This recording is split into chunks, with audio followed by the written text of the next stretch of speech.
Ndio maana nasema bwana, chama chetu kitaendelea kuchaguliwa tu. Wakati mwingine ukiyasema haya wanakasirika kweli, asema mzee yule kwa nini asiende kupumzika basi. Wengine wanasema kafa, wengine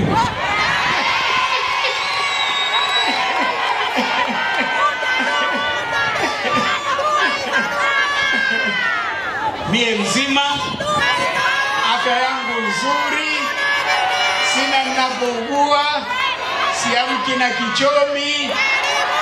Wananiombea mabaya watatangulia wao, mimi nitakuja ushiriki na sisi.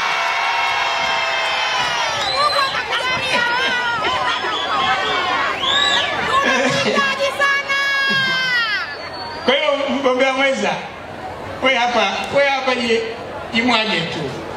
Hapa kura za CCM ni za uhakika.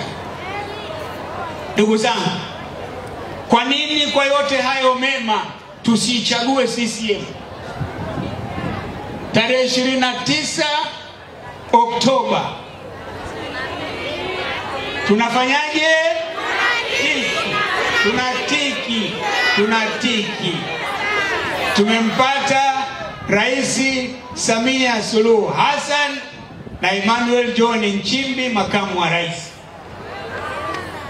Tumempata Subira kwa mbunge Bagamoyo na Ridhiwani kwa mbunge Chalinze.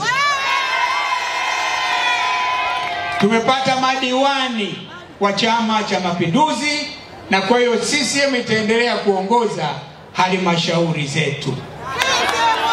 Na CCM ikiendelea kuongoza halmashauri zetu, tuna uhakika wa kupata maendeleo.